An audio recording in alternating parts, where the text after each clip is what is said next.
Hey everybody, Sterling R. Jackson. So today I'm going to make a shorter video and we're going to talk about an exercise that I kind of came across recently when I was teaching a student.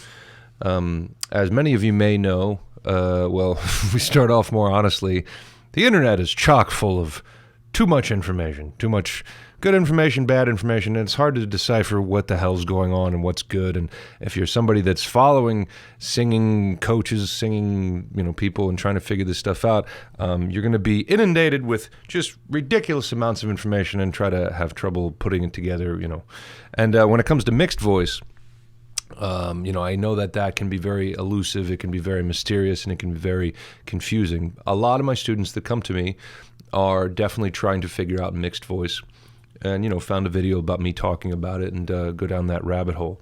Anyway, as I've continued to teach that throughout the years, I've been teaching for 11 years, might be 12 years now. There's different ways of trying to attach to these fundamentals or attach to these musculature movements, coordinations. There's different things that work for some people and there's things that don't work for other people. But when I'm giving you these information or these exercises, I'm trying to get you to latch onto certain movements and certain things that work so that you can recognize how to kind of build all of this on top of each other, because it's definitely not one thing and then you're like, I got it, and then you're moving around and whatever. So now I have one student in particular, his name's Joe, has a gaming channel. I think it's Average Joe, by the way, if you want to look him up. But he can do some of these things now, and he'll be practicing some of these things, and then other stuff's not clicking in as well. So I did this exercise with him that we're going to do together here. And it goes over kind of more like the three kind of fundamental parts of mixed voice, which are low larynx or maintaining a neutral larynx. We'll kind of refer to it as that.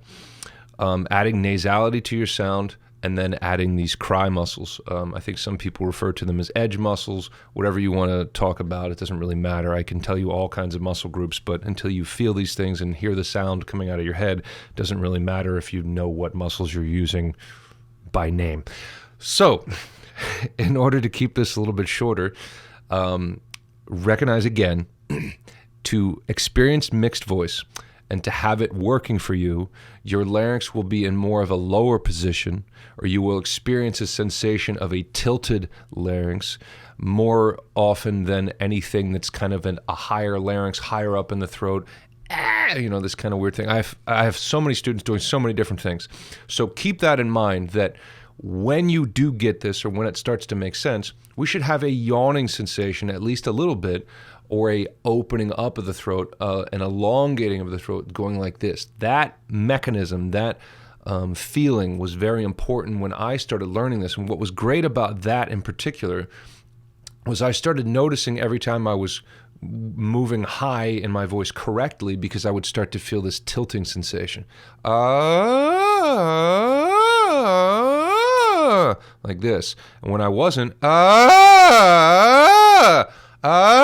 my larynx was going up higher, and then I was breaking. So if you can find that and you can pay attention to that, it's great. Remember too that before you get to your bridge, your passaggio, you're going to be feeling that tilting sensation. So secondly, one of the most important parts of all this stuff is that you need to be adding more and more nasality to your sound. Whether you're practicing straight up nasality just in your everyday singing so that you can get a handle on using that space more, doesn't really matter, but you're going to be moving up to your soft palate and your hard palate and over that space, so that you have to definitely make things nasal, because if you're still down here and you're carrying a lot of weight in your chest, then you can't release that tension to move up higher. So that's the second part. Third part is getting to know what muscles are coming together to compress your voice to make it work and keep those notes more consistent, more powerful, more mixed, we'll say. So let's throw these all together. Now, I have not been singing for a week. You can probably still tell in my voice. I've been sick for about a week again. Apologies. This kind of cold has been kicking my anus, and it sucks, man. It's been really rough. So I have not sang at all in a week, but we're going to run through this anyway because I'm pretty confident that I can do it, but it still might not sound the sexiest it's ever sounded. The exercise, as simple as it is, goes like this. We're just working on sirens. Doesn't really need to be like a special place in your voice. And that's another thing that's great about this exercise. We're moving through it wherever you are, however you are. You can do it 5 minutes a day. It doesn't really matter. If you have a piano or you know how to play, or you can do it with a guitar, it doesn't matter. Anyway, first, many of you will know that we're using O to oo. When we use O to oo, we have a chest voicey vowel on the bottom, O, which keeps us nice and open. O. Then we have oo on the top. As we move into head voice, ooh, oh, ooh, we're shedding the weight from that big O to oo as we go higher. We're trying to put a little bit of a yawn in there so we keep that larynx down. Oh, as you feel the tension pull up from O in chest, pardon me, oh, or anything like that, know that you need to move over to oo faster. So once again, therein lies the idea here, is that we're shedding weight. As we get higher, we're learning how to shed weight, and we're learning how to keep the larynx down. So, oh, oh, oh, oh, oh,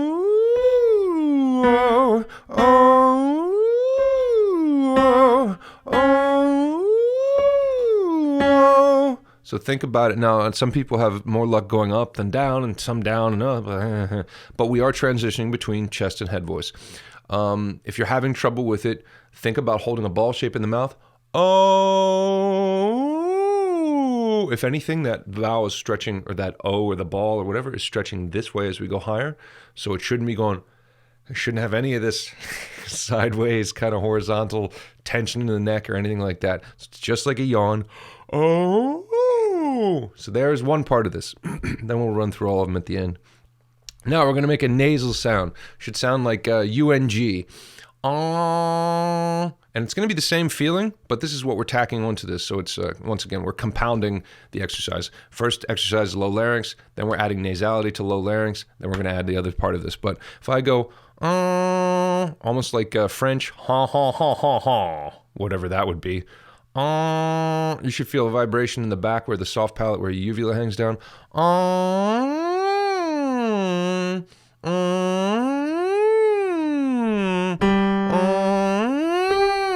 Now, this, if you're doing it correctly, keeping the head down a little bit to loosen up these muscles, you should be feeling that it's even easier to do than O to oo. If you're doing it correctly, we should still have O to oo kind of under there. But at the end of the day, the more nasal we're being, the more we're shedding the weight of chest voice, because we're already moving that resonance elevator up to here.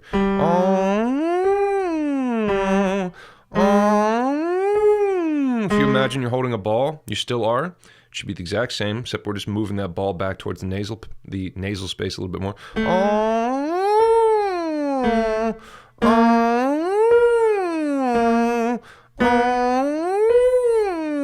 Do you hear that ooh still in there?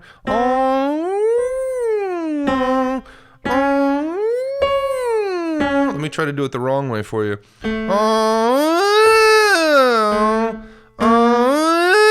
You hear anytime this kicks in, then I start to break. So it's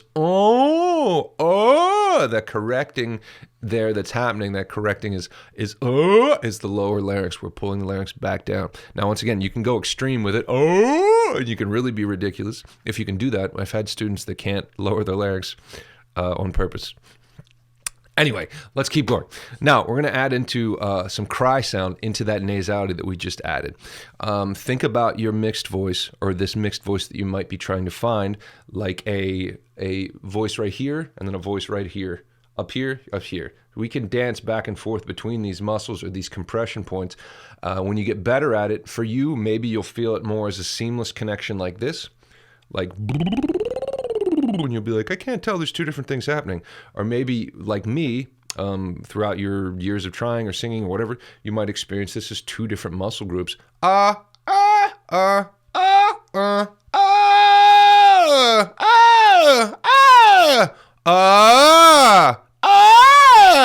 hear those two very different, distinct sounds? Those are the muscle groups we're finding next, which I'm crying into the sound. So I'm crying into that nasality sound, keeping the larynx down. All this making sense? We'll start right here. It sounds like this. So I have, and now I'm going, and I'm starting to cry into the sound. And the more you can do that, the better it's going to work out. Now, I've seen a couple of these videos. I try not to watch other people's videos because people are ignorant and they just want to break down information. They want to break down singers. They want to be like saying all kinds of ridiculous, ignorant shit. This worked for me. I apologize if it doesn't work for you. I'm here trying to give free information, so I hope it works for you. Is it going to be night and day and you're going to be singing fucking Journey after this and you're going to go ahead and stop believing? Don't stop. You shut up. Anyway, the cry technique, it should not hurt. None of this should hurt. It shouldn't be that heavy. You don't have to go that heavy with it. Just really start putting that cry in there. Come back to this video over and over and keep trying to make the sound every day. For me, it took a while for it to acclimate and make sense, but if you're making a different sound and it sounds much different than what you hear me doing, come back to it and keep trying to make that sound. Use your musical brain to kind of put those pieces together. Now, what am I saying? I'm trying to talk about the cry technique. So I talked about it like this recently too. If I go, and then Terry came over and Terry took my ball, and then if we go full on and go completely bratty and annoying like that, you're entering into that muscle group. That mixed muscle group. So, having said all that, let's do this. So, nasal, nasal, and then crying into that nasal space.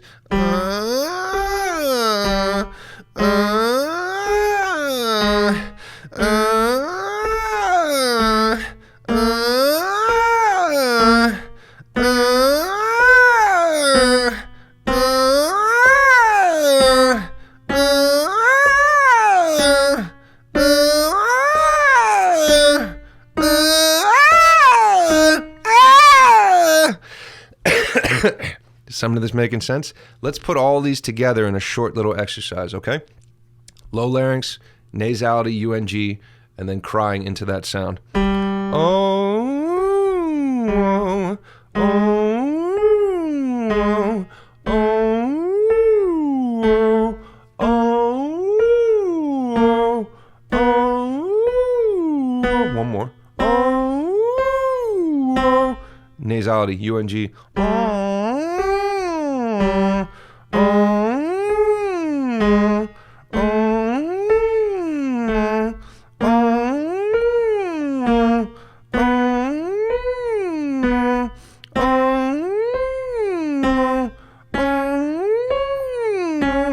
Crying into that sound.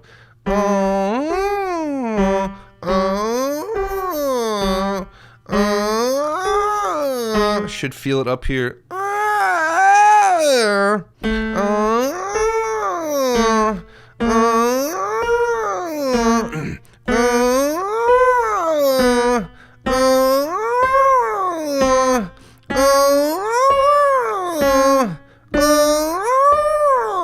Let's do two more. Why not?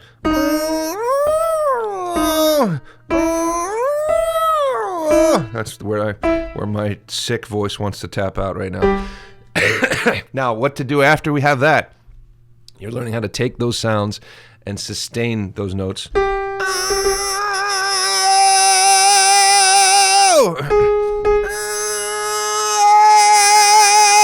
Sorry for the distortion. It's not supposed to be there. You can do it with O to oo. Ooh.